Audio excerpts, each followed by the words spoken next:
बिस्मिल्लाहिर्रहमानिर्रहीम। जी dear students, आज का टॉपिक है thermochemistry and energetics of chemical reactions. But इसमें ये सिलेबस कंटेंट्स दिए हुए हैं, सिस्टम, सराउंडिंग, स्टेट फंक्शन, सबका पता आपको। The part of universe under observation is called system. Part of universe under observation is called system and whole universe without that system is called surrounding. State function आपको बताया था macroscopic property of the system होती है which has definite value for initial and final state independent to the path of reaction। Conventionally इसको एक capital letter से लिखा जाता है, ठीक है बच्चों। तो इनकी डेफिनेशन रिलेटेड आपसे पूछी जा सकती है। कहते हैं definition of term used in thermodynamics, जैसे इंटरनल एनर्जी होती है, sum of all types of energies. फिर इंथैल्पी है, it is the sum of internal energy and PV pressure volume work. Total heat contents को किसी भी सिस्टम की enthalpy कहा जाता है। बड़ा फिर है standard states and standard enthalpy changes. वो डिफरेंट इंथैल्पीज़ हैं जिसके बारे में आपसे पूछा जा सकता है, like enthalpy of atomization, enthalpy of formation, enthalpy of solution, enthalpy of neutralization. ठीक है, वो सारी टर्म्स भी याद रखनी है और स्पेसिफिकली उनके साइंस ही याद रख लेने हैं। जैसे enthalpy of formation can be positive और नेगेटिव। उसी तरह enthalpy of atomisation is always positive. Enthalpy of combustion is negative. Combustion से हीट रिलीज़ होती है। किसी भी चीज़ को कंबस्ट करके आपने कभी भी उसके पास जाके ये नहीं कहा वेरी कूल, क्योंकि हीट रिलीज़ हो रही है तो एक्सोथर्मिक प्रोसेस है। कंबस्टन एक एक्सोथर्मिक प्रोसेस होता है हमेशा। बट इसी तरह इंथैल्पी ऑफ सॉल्यूशन है, प्लस माइनस दोनों हो सकती है। न्यूट्रलाइजेशन नेगेटिव है। और ये डिफरेंट इंथैल्पीज़ हैं और साथ साथ ना आपसे डिफरेंट केमिकल इक्वेशंस की फॉर्म में ये रिएक्शंस दे के आपसे पूछा जा सकता है कि कौन सा रिएक्शन इंडिकेट कर रहा है इंथैल्पी ऑफ एटोमाइजेशन को या इंथैल्पी ऑफ न्यूट्रलाइजेशन को। लाइक अगर मैं आपके साथ शेयर करूँ, आपकी बुक का एक पेज है जिसमें ये सारी इंथैल्पीज़ को डिस्कस किया हुआ है। ये इंथैल्पी की जनरल स्टेटमेंट आ गई। बट उसके बाद है ये इंथैल्पी ऑफ फॉर्मेशन है। ये जो बुक में वैल्यूज़ गिवन है ये ज़रूर याद रख लीजिएगा। जैसे उसने बताया हुआ कि मैग्नीशियम की कंबस्टन है, ऑक्सीडेशन, मैग्नीशियम ऑक्साइड फॉर्मेशन हो रही है। MgO की enthalpy of formation -692 kilo joule per mole है। फिर आगे इंथैल्पी ऑफ एटोमाइजेशन, हाइड्रोजन की वैल्यू 218 है। एटोमाइजेशन बॉन्ड एनर्जी का हाफ होती है। Atomization is always half of the bond energy. तो इसका मतलब है हाइड्रोजन की बॉन्ड एनर्जी फिर 436 होगी, एटोमाइजेशन इसकी 218 है। न्यूट्रलाइजेशन हर स्ट्रॉन्ग एसिड बेस की वैल्यू सेम रहती है, -57.4। क्यों सेम रहती है? Because net chemical combination utilization में तो ये होता है hydrogen ion from an acid combine with hydroxyl ion of a base to form water, and during this process the amount of heat release is called enthalpy of neutralization -57.4 kilo joule per mole. But फिर enthalpy of combustion है कि 1 मोल substance को open air में access of oxygen या air में burn करें तो जो हीट रिलीज होगी, कंबस्टन पॉजिटिव नहीं होती, नेगेटिव ही होगी। जैसे यहाँ एथानॉल की इंथैल्पी ऑफ कंबस्टन गिवन है, that is -1368 kilo joule per mole. Enthalpy of solution है। अच्छा, इसमें स्टैंडर्ड का साइन लगाया होता है ऊपर।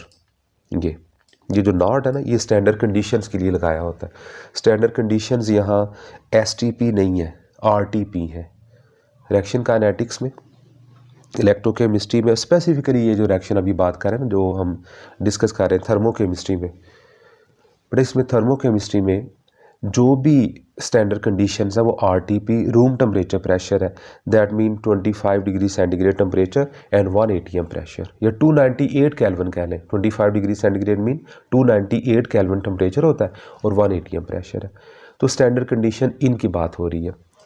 तो उसी तरह स्टैंडर्ड इंथैल्पी ऑफ सॉल्यूशन क्या होगी कि अमाउंट ऑफ हीट अब्जॉर्ब्ड और released when 1 mole of solute is added in excess of solvent that further dilution result in no detectable heat change. Excess of solvent add करना है, plus minus दोनों हो सकती है। जैसे सोडियम कार्बोनेट की enthalpy of solution -25.0 mean 25 -25 kilo joule per mole है। और अमोनियम क्लोराइड की जो इंथैल्पी ऑफ सॉल्यूशन है पॉजिटिव है, ये +16.2 किलो जूल पर मोल है। तो ये डिफरेंट इंथैल्पीज़, इनके साइंस के प्लस माइनस होंगी, और जो अगर रिएक्शन गिवन हो तो उसकी बेस पे डिसाइड करना कि कौन सी इंथैल्पी ऑफ न्यूट्रलाइजेशन का एक्सप्रेशन है, या कोई भी पूछी जा सकती है। बट फिर है energy in chemical reactions. Energy in chemical reactions का मतलब है कुछ रिएक्शंस में हीट या एनर्जी अब्जॉर्ब होती है, एंडोथर्मिक है, कुछ में हीट रिलीज होती है, वो एक्सोथर्मिक रिएक्शन है। फर्स्ट लॉ ऑफ थर्मोडायनामिक्स है जिसको law of conservation of energy भी कहते हैं कि energy can either be created not destroyed but can be change from one form to another form. First law of thermodynamics की जो mathematical form book में given है वो भी ज़हन में रख लीजिएगा, that is delta E is equal to Q plus W. First law of thermodynamics ये लिखा हुआ आपकी बुक में, delta E is equal to Q plus W. Delta E internal energy change है, क्यू हीट है और डब्ल्यू वर्क है। Work done by the system negative होता है और work done on the system positive होता है थर्मोकेमिस्ट्री में। रीज़न भी सुन लें, but work done by the system इसलिए नेगेटिव होता है क्योंकि जब सिस्टम वर्क कर लेता है तो उसकी इंटरनल एनर्जी कम हो जाती है, तो उसको माइनस लिखते हैं कि इंटरनल एनर्जी में डिक्रीज आ गया। और work done on the system positive होता है क्योंकि जब सिस्टम पे वर्क किया जाता है तो सिस्टम में इंटरनल एनर्जी बढ़ जाती है, इंटरनल एनर्जी का इंक्रीज आ जाता है। तो work done on the system positive है क्योंकि इंटरनल एनर्जी इंक्रीज हो रही है। अच्छा, बट उसके आगे है साइन ऑफ डेल्टा एच। अभी जो मैं बता रहा था कि कौन सी डेल्टा एच प्लस है कौन सी माइनस है। एक्सोथर्मिक में ओवरऑल डेल्टा एच नेगेटिव और एंडोथर्मिक में डेल्टा एच पॉजिटिव होता है। उसके बाद डिफरेंट इंथैल्पीज़ के साथ जो डेल्टा एच का साइन है कि अगर डेल्टा एच 80 हो एटोमाइजेशन हो प्लस होगी, डेल्टा एच सी यानी कंबस्टन हो माइनस होगी, इसी तरह बाकी चीज़ें। इंथैल्पी ऑफ रिएक्शन वही बात आ गई फिर से, delta H is equal to delta E plus P delta V. ये इंथैल्पी है, इंथैल्पी ऑफ रिएक्शन की ये एक्सप्रेशन बड़ी इंपॉर्टेंट है। Delta H is delta E plus P delta V. Enthalpy change, internal energy change और P delta V को work done कहा जाता है। Work can be done on the system and this work can be done by the system.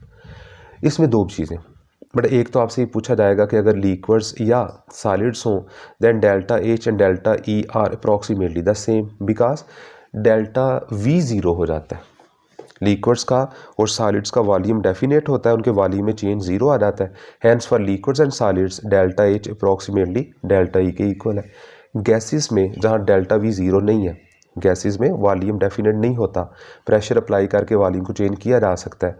For gases delta H is greater than delta E, या आप उसे कह सकते हैं Q P is greater than Q V, क्योंकि delta H है heat supplied at constant pressure के equal, delta H is equal to Q P, और delta E heat supplied at constant volume के इक्वल है, delta E is equal to Q we है। अच्छा बेटा, next है Born Haber cycle, जो असल में एक एप्लीकेशन है Hess's law of constant heat summation की। Hess's law of constant heat summation क्या कहता है? Enthalpy change of reaction is same, enthalpy change in a reaction remain the same whether that reaction is carried out in single step और in more than one steps. यानी delta H एक state function है जो path पे depend नहीं करता। एक statement ये भी होती है कि sum of all enthalpy changes in a cyclic process is zero. तो बड़ा हेसिस लॉ है और उसकी एक जो एप्लीकेशन है Born Haber cycle to calculate lattice energy of binary यानी कंपाउंड लाइक NaCl की बुक में वैल्यू दी हुई है। वो सारी इंथैल्पीज जो NaCl की बॉर्न हीबर साइकिल में गिवन है वो ज़रूर याद रखनी है। चलिए मैं आपके साथ शेयर करता हूँ। बट उसमें 5 या 6 वैल्यूज़ हैं। जैसे अगर हम सोडियम की बात करें, ये उसने ना साइक्लिक फॉर्म में ये ड्रा किया हुआ, ये वाला। बट इसमें सोडियम क्लोराइड की इंथैल्पी ऑफ फॉर्मेशन -411 है। सोडियम की आयनाइजेशन, पहले एटमाइजेशन आ जाती, सोडियम की एटमाइजेशन 108 है, सोडियम की आयनाइजेशन 496, क्लोरीन की एटमाइजेशन 121, क्लोरीन की इलेक्ट्रॉन अफिनिटी -349, और सोडियम आयंस और क्लोराइड आयन जो गैशियस फॉर्म में है इनकी लैटिस एनर्जी ये हमने फाइंड करनी थी। It comes out to be -787 kilojoule per mole. एक ये डेल्टा एच एक्स होता है। Delta H X is sum of all enthalpy changes required for formation of cation and anion. Cation और anion की फॉर्मेशन में जितनी भी इंथैल्पी चेंजेस आई हैं उन सब का सम डेल्टा एच एक्स होता है। जैसे एटमाइजेशन और आयनाइजेशन से सोडियम केटाइन बना और एटमाइजेशन और इलेक्ट्रॉन अफिनिटी से क्लोरीन एस क्लोराइड एनाइन बना था। फिर लैटिस एनर्जी का एक जनरल फार्मूला याद रख लीजिएगा, ये वाला, कि लैटिस एनर्जी को हम फाइंड करने के लिए इंथैल्पी ऑफ फॉर्मेशन में से डेल्टा एच एक्स को माइनस करेंगे। और अभी मैं बता रहा था delta H X is the sum of all enthalpy changes required for the formation of cations and anions. Sodium chloride की लैटिस एनर्जी की value -787 kilo joule per mole आती है। अच्छा, उसके बाद लर्निंग आउटकम्स में भी देख लें, वही है डिफाइन थर्मोडायनेमिक्स, जिसमें हम interaction of heat with matter को स्टडी करेंगे और थर्मोडायनेमिक्स के लॉज हैं, specially first law of thermodynamics. Classify reaction as exo and endothermic reaction, आपको पता है ग्राफिकली बुक में शो भी किया हुआ है। एक्सोथर्मिक रिएक्शन में reactants lower energy product lower energy state में होते हैं। एक्सोथर्मिक में रिएक्टेंट्स लोअर एनर्जी स्टेट में है, सॉरी जो प्रोडक्ट्स हैं वो लोअर एनर्जी स्टेट्स में है और जो रिएक्टेंट है वो हाई एनर्जी स्टेट में है। एक्सोथर्मिक रिएक्शन में रिएक्टेंट्स लेस स्टेबल है, प्रोडक्ट मोर स्टेबल है। एक्सोथर्मिक रिएक्शन में हीट रिलीज होती है। एक्सोथर्मिक रिएक्शन यूजुअली फास्ट और स्पॉन्टेनियस होते हैं, क्योंकि जो रिएक्टेंट्स हाई एनर्जी स्टेट में है, लेस स्टेबल है, वो प्रोडक्ट में जाके मोर स्टेबल होना चाहते हैं। एंडोथर्मिक में रिएक्टेंट्स लो एनर्जी स्टेट में होते हैं, प्रोडक्ट्स हाई एनर्जी स्टेट में होते हैं। या ये कह लें कि एंडोथर्मिक रिएक्शन में रिएक्टेंट्स मोर स्टेबल होते हैं, reactants more stable, product less stable है। इसलिए आम तौर पे जो एंडोथर्मिक रिएक्शन है ये स्लो होंगे, नॉन स्पॉन्टेनियस होंगे। हाँ, कुछ एंडोथर्मिक रिएक्शन स्पॉन्टेनियस भी होते हैं जिसमें डेल्टा एच की वैल्यू बहुत कम होती है, जिसमें रिएक्टेंट और प्रोडक्ट में ज़्यादा एनर्जी का डिफरेंस नहीं आता। उसके बाद है define the term system surrounding boundary state function heat heat capacity internal energy work done and enthalpy of a substance. Mostly मैंने डिस्कस कर दी है, स्पेशली हीट का सुन लें। टोटल काइनेटिक एनर्जी को हीट कहा जाता है, लेकिन हीट एक स्टेट फंक्शन नहीं होता। क्यों? क्योंकि हीट सिस्टम की प्रॉपर्टी नहीं होती। So heat is not counted like a state function. Heat capacity है, इसको हीट कैपेसिटी को C से शो किया जाता है। Amount of heat required to raise temperature of a substance by 1 kelvin. एक सब्सटेंस का टेम्परेचर या सिस्टम का टेम्परेचर 1 केल्विन इंक्रीज करने के लिए जो हीट चाहिए वो उसकी हीट कैपेसिटी होती है। इंटरनल एनर्जी बता दी, बाकी सारी चीज़ें। नेक्स्ट कहते हैं name and define the units of thermal energy. Thermal energy के या वैसे भी जनरली जिसको हीट एनर्जी कहते हैं, उसको मेजर करने के जो कॉमन यूनिट्स यूज़ होते हैं, बड़ा वो कैलोरीज हैं, वो जूल्स हैं और हर्ट्ज हैं। और आपको पता है 1 calorie is equal to 4.18 joule. 1 calorie में 4.18 जूल होते हैं। वाइस वर्सा भी पूछा जा सकता है। 1 जूल में 0.239 कैलोरीज होती हैं। और एक वो अर्ज होता है कि 1 जूल इज इक्वल टू 10⁻⁷ अर्ज। ठीक है, तो ये इन सबसे बड़ा यूनिट में कैलोरीज है, फिर जूल है, फिर अर्ज आना चाहिए। तो यूनिट्स आ गए। फिर explain the first of thermodynamics for energy conservation. वही it is law of conservation of energy. Energy can neither be created nor destroyed. यानी आप यूँ कह लें, जो हम सिस्टम को हीट सप्लाई करते हैं वो वेस्ट नहीं होती, वो कन्वर्ट हो जाती है। जो हीट हम सिस्टम को प्रोवाइड करते हैं, सिस्टम उसको 2 तरह से यूटिलाइज कर सकता है। Number 1, internal energy of system में increase, and number 2, some work can be done by the system. जो क्यू है वो सिस्टम 2 तरह से यूटिलाइज कर सकता है, इंटरनल एनर्जी बढ़ाने में और कुछ वर्क करने में। सॉरी। और फिर है apply Hess's law to construct simple energy cycle like Born Haber cycle. तो एक ट्राइंगल भी बनी हुई थी। इंथैल्पी ऑफ रिएक्शन हो गया, डिस्क्राइब बोर्न-हाइबर साइकिल आ गया। जो मैं बात कर रहा था ना, ये सिंपल एनर्जी ट्राइंगल, वो ये है,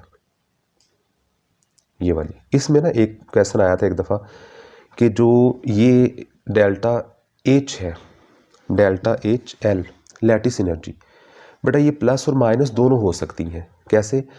अगर तो sodium chloride ionic compound solid है 1 मोल, इसको ब्रेक करके गैसियस आयन ऑब्टेन किए जा रहे हो, sodium ion and chloride ion, तो फिर लैटिस एनर्जी प्लस होगी, +787।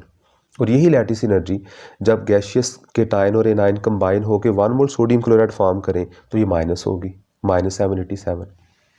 उसी तरह ये इंथैल्पी ऑफ फॉर्मेशन की 2 वैल्यूज माइनस प्लस लिखी हैं। पहली क्या थी कि when sodium solid and chlorine gas combine to form NaCl the amount of 1 mole of NaCl, क्योंकि फॉर्मेशन में कंडीशन ये है 1 mole of compound is formed from its components. तो जब सोडियम सॉलिड है, क्लोरीन गैस है, ये कंबाइन होकर NaCl सॉलिड का 1 मोल बनाए तो -411, यानी इंथैल्पी ऑफ फॉर्मेशन माइनस में थी। उसी तरह अगर आप sodium chloride solid ionic compound को ब्रेक करके सोडियम में और क्लोरीन में कन्वर्ट करें तो +411 एनर्जी रिक्वायर्ड होगी। तो ये एनर्जी साइकिल से रिलेटेड क्वेश्चन भी आपसे पूछे जा सकते हैं। ये बेटा ये था टॉपिक जो अभी मैंने आपके साथ शेयर किया, thermochemistry and energetics of chemical reactions. बेटा इसमें जो मेजरमेंट ऑफ इंथैल्पीज के जो मेथड थे ना, टू जैसे ग्लास कैलोरीमीटर और बॉम्ब कैलोरीमीटर, वो आपसे नहीं पूछे जाएंगे क्योंकि वो मेंशन नहीं किए गए। बाकी ऑलमोस्ट चैप्टर 7 इसमें कंप्लीट ही है। तो अभी हम शेयर करते हैं इसके एमसीक्यूज आपके साथ। बिस्मिल्लाहिर्रहमानिर्रहीम। जो बेटा नेक्स्ट है MCQs thermochemistry and energetics of chemical reactions. बेटा फर्स्ट है पूछा था which of the following changes is exothermic. इसमें से कौन सी चेंजेस एक्सोथर्मिक है, मतलब एक एक्सोथर्मिक रिएक्शन आइडेंटिफाई करना। जो फर्स्ट है ammonium chloride plus aqueous to form ammonium chloride aqueous, मतलब सोडियम अमोनियम क्लोराइड को वाटर में ऐड करके ना हम उसका सोल्यूशन बना रहे हैं। ये enthalpy 16.2 kilo joule per mole है। ये एंडोथर्मिक प्रोसेस है। जो बीटा लिखा हुआ है ब्रोमीन +1 इलेक्ट्रॉन, बेटा ये ब्रोमीन की इलेक्ट्रॉन अफिनिटी है और यूजुअली जो फर्स्ट इलेक्ट्रॉन अफिनिटी है it is shown with the negative sign. तो जो बीटा है इट शुड बी एक्सोथर्मिक। जो चार्ली में लिखा है Br2 गैस से ब्रोमीन एटॉमिक फॉर्म में आया, बॉन्ड ब्रेक किया, एनर्जी रिक्वायर्ड होगी। और जो डेल्टा में सोडियम गैशियस फॉर्म से सोडियम आयन में जा रहा है, बेटा ये उसकी आयनाइजेशन एनर्जी है 496 किलो जूल पर मोल एनर्जी रिक्वायर्ड होती है। तो इसमें जो एक्सोथर्मिक का बीटा ऑप्शन। नंबर 2 था system absorb 30 kilo joule of heat and does 20 kilo joule of work. Net internal energy of the system, यानी हमने एक सिस्टम को 30 किलो जूल हीट या एनर्जी प्रोवाइड की, उसमें से उसने 20 किलो जूल जो है वर्क में यूज़ कर दी, बड़ा उसके पास 10 किलो जूल एनर्जी बाकी बच जानी चाहिए। यानी हम टोटल एनर्जी जो प्रोवाइड करेंगे उसमें से कुछ पोर्शन वो सिस्टम वर्क करने में लगा देगा, 30 में से 20 उसने वर्क करने में यूज़ कर ली, तो बाकी उसमें इंक्रीज़ बाय 10 किलो जूल। ये आपके पास अल्फ़ा जो है ये करेक्ट ऑप्शन आना चाहिए। ठीक है, क्योंकि हम जो हीट प्रोवाइड करते हैं वेस्ट नहीं होती, सिस्टम उसको यूटिलाइज़ करता है 2 वेज में, एक इंटरनल एनर्जी इंक्रीज़ करने में और वर्क करने में। 20 से उसने वर्क कर लिया, 10 इंक्रीज़ आ गया था। बट नंबर 3 है standard condition for enthalpy change are. अभी मैंने आपको लेक्चर में भी बताया है कि ये आरटीपी कंडीशन होती हैं 1 atm pressure and 298 kelvin temperature होना चाहिए, जिसको 25 डिग्री सेंटीग्रेड भी कहते हैं। नंबर 4 मतलब which one of the following is endothermic and spontaneous reaction.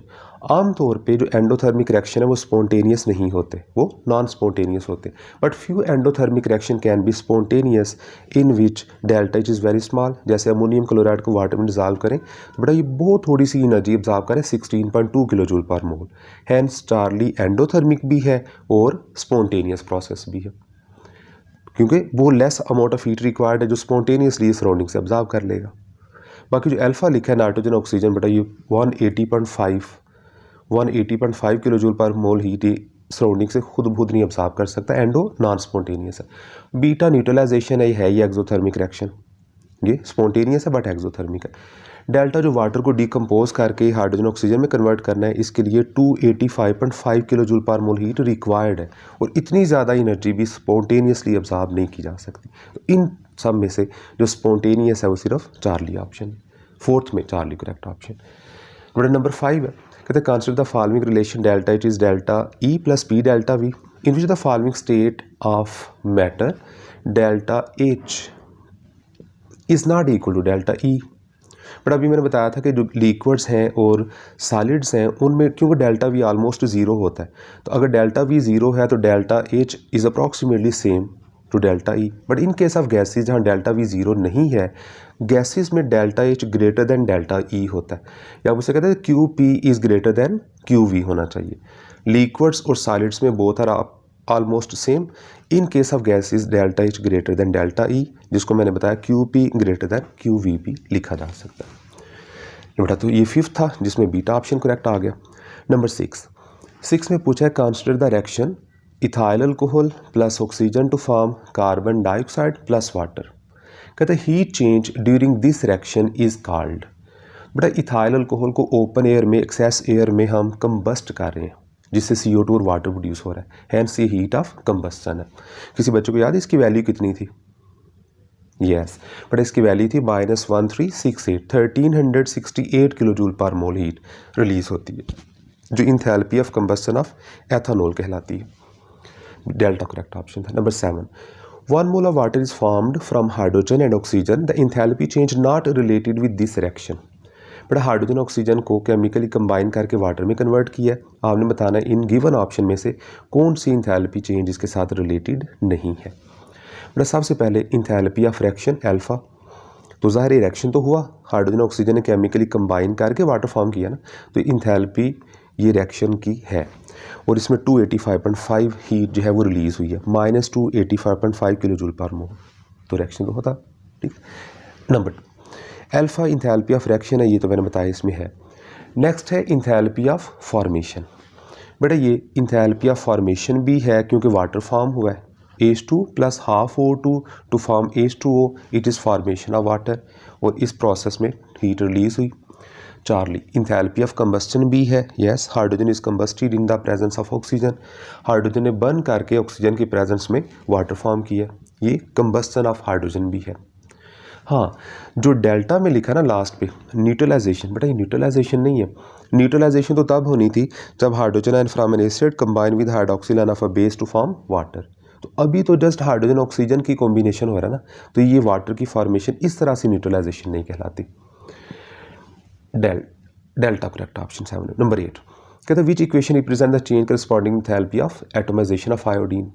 But iodine की एटमाइजेशन में हमें था energy required to get 1 mole gaseous atom from a substance, किसी सब्सटेंस को ब्रेक करके 1 मोल गैसियस एटम ऑब्टेन करने हो तो जितनी एनर्जी रिक्वायर्ड होगी that is called atomization. Alpha is correct option, है ना, 1 मोल गैसियस एटम ऑब्टेन हो रहे हैं। आयोडीन जो है वो रूम टेम्परेचर पे सॉलिड स्टेट में हमें ½ मोल क्यों लेने पड़े ताकि 1 मोल गैसियस एटम प्रोड्यूस करें। बीटा में 2 मिस्टेक्स हैं, बट एक तो आयोडीन को लिक्विड स्टेट में ले लिया जबकि रूम टेम्परेचर पे सॉलिड होती है, और दूसरा आयोडीन के 2 मोल प्रोड्यूस कर दिए जबकि गैसियस एटॉमिक फॉर्म में 1 मोल एटम प्रोड्यूस होने चाहिए थे। बीटा भी करेक्ट नहीं हो सकता। चार्ली में भी वही इशू है, आयोडीन को सॉलिड तो लिखा है लेकिन I2 की वजह से आपके पास जो गैसियस एटॉमिक फॉर्म में आयोडीन आएगी वो 2 मोल्स आ जाएगी जबकि एटोमाइजेशन में 1 मोल आना चाहिए, इसलिए चार्ली भी करेक्ट नहीं है। अच्छा, जो डेल्टा ऑप्शन है उसमें आयोडीन गैसियस फॉर्म में लिख दिया, गलत हो गया। स्टैंडर्ड कंडीशन में रूम टेम्परेचर प्रेशर पे आयोडीन सॉलिड होती है, और दूसरी मिस्टेक वही आयोडीन के 2 मोल प्रोड्यूस कर दिए गैसियस फॉर्म में, 1 मोल गैसियस एटम प्रोड्यूस होना चाहिए। So alpha is correct option, 8 में अल्फा ऑप्शन आना चाहिए। नंबर 9 बटा 9 है which property of gas is not state function. इसमें आपको पता है स्टेट फंक्शन जो है वो मैक्रोस्कोपिक प्रॉपर्टी होती है जो इंडिपेंडेंट ऑफ पाथ है, depend upon initial and final states, written with a capital letter. ये सारे स्टेट फंक्शन के आप कह रहे हैं कि पॉइंट्स हैं। हीट एक स्टेट फंक्शन नहीं हो सकता, क्यों? Because heat is not the property of system. वैसे भी आपको पता है हीट को स्मॉल क्यू से शो किया जाता है, तो जिसे स्मॉल क्यू से लिख रहे हैं वो स्टेट फंक्शन तो हो ही नहीं सकता। Heat is not a state function because it is not property of the system. इसी तरह वर्क भी स्टेट फंक्शन नहीं होता। नंबर 10 है value of enthalpy of atomization of sodium. बेटा वही बोन है बस साइकिल में से आपको सोडियम की एटमाइजेशन एनर्जी के बारे में पूछा जा रहा है, तो ये अल्फा ऑप्शन करेक्ट है, 108 किलो जूल पर मोल। जो बीटा है ये क्लोरीन की एटमाइजेशन है, जो चार्ली है ये क्लोरीन की इलेक्ट्रॉन अफिनिटी है -349 किलो जूल पर मोल। और जो डेल्टा है ये सोडियम और गैसियस क्लोराइड कंबाइन होते हैं 1 मोल सोडियम क्लोराइड फॉर्म करने के लिए, ये इनकी लैटिस एनर्जी है। ठीक, 10 में अल्फा ऑप्शन था जी। नंबर 11 बच्चों 11 में है which the following is endothermic process. इन सब में से हमने एंडोथर्मिक प्रोसेस सेलेक्ट करना है। Option A condensation of steam. But जब स्टीम है यानी वाटर वेपर्स हैं, जब वो कंडेंस होकर लिक्विड वाटर में वापस आते हैं ना तो हीट रिलीज करते हैं। कंडेंसेशन एक एक्सोथर्मिक प्रोसेस है। Beta nitrogen hydrogen to form ammonia Haber's process exothermic है, ठीक है, हीट रिलीज हुई थी। Charlie electrolysis of water, water को with the help of electric current break कर रहे हैं, तो इलेक्ट्रिक करंट का मतलब है हम एनर्जी प्रोवाइड कर रहे हैं, तो जब इलेक्ट्रिकल एनर्जी की हेल्प से वाटर को ब्रेक किया जा रहा है तो it should B endothermic process. Charlie is correct option. और जो डेल्टा में लिखा हुआ था बट जो फ्रीजिंग ऑफ वाटर है, देखिए वाटर को जब आपने फ्रीज करना होता है तो उसमें से हीट रिमूव होती है, हीट उसमें से रिमूव करवाते हैं, उसका टेम्परेचर लो करते हैं, और वाटर को फ्रीज़ करने के लिए हम फ्रीज़र में रखते हैं, ओवन में नहीं रखते, हीट रिलीज़ करवानी है, तो ये भी एक्सोथर्मिक प्रोसेस है। नंबर 12, जो the following value of heat of formation indicate the product is less stable. But जितनी किसी की डेल्टा एच लार्ज और पॉजिटिव वैल्यू होगी, इसका मतलब है उतना ही वो प्रोडक्ट हाई एनर्जी स्टेट में है, उतना वो लेस स्टेबल है। जितनी उसकी एनर्जी बढ़ती जाएगी फॉर्मेशन के लिए, प्लस वैल्यू होती जाएगी, स्टेबिलिटी कम होती जाएगी। और जितनी किसी की इंथैल्पी ऑफ फॉर्मेशन नेगेटिव है, इसका मतलब है उतना ही उस प्रोडक्ट का एनर्जी लेवल रिएक्टेंट से नीचे चला गया। जितनी प्रोडक्ट की एनर्जी कम होती जाती है, उसकी स्टेबिलिटी बढ़ती जाती है। तो लार्ज नेगेटिव वैल्यू वाले प्रोडक्ट स्टेबल होते हैं, लार्ज पॉजिटिव वैल्यू वाले जो प्रोडक्ट हैं वो अनस्टेबल होते हैं, क्योंकि वो हाई एनर्जी स्टेट में चले जाते हैं। एनर्जी बढ़ने से रिएक्टिविटी बढ़ती है, स्टेबिलिटी कम हो जाती है। तो 12 में डेल्टा ऑप्शन करेक्ट आना था ये बेटा। और लास्ट पे है नंबर 13, कहता है कैलोरी इज़ इक्विवेलेंट। कैलोरी जो है आपको बताया था एनर्जी के या हीट के 3 डिफरेंट यूनिट्स यूज़ करते हैं, कैलोरीज, जूल एंड अर्ट्स। बड़ा इसमें 1 कैलोरी 4.184 जूल के इक्वल होती है। 1 कैलोरी में 4.184 एंड वाइस वर्सा भी आपसे पूछा था कि 1 joule is equal to 0.239 calories. बड़ा एनर्जी के 3 यूनिट्स हैं, कैलोरीज, अर्ट्स एंड जूल। सबसे बड़ा यूनिट कैलोरी है, फिर जूल्स हैं, फिर अर्ट्स हैं। 1 कैलोरी 4.184 जूल है और 1 जूल में 10 रेज़ पर 7 अर्ट्स होते हैं। जो बेटा ये था आपका टॉपिक थर्मोकेमिस्ट्री, जिसकी हमने डिटेल में पहले सिलेबस की एक दफ़ा रिव्यू और डिस्कशन की, और अब उसको मैंने MCQs के थ्रू भी एक दफ़ा आपको गो थ्रू करवा दिया। तो best of luck, next lecture में, नेक्स्ट वीडियो में आपसे दोबारा मुलाकात होती है। तब तक के लिए अल्लाह हाफिज़।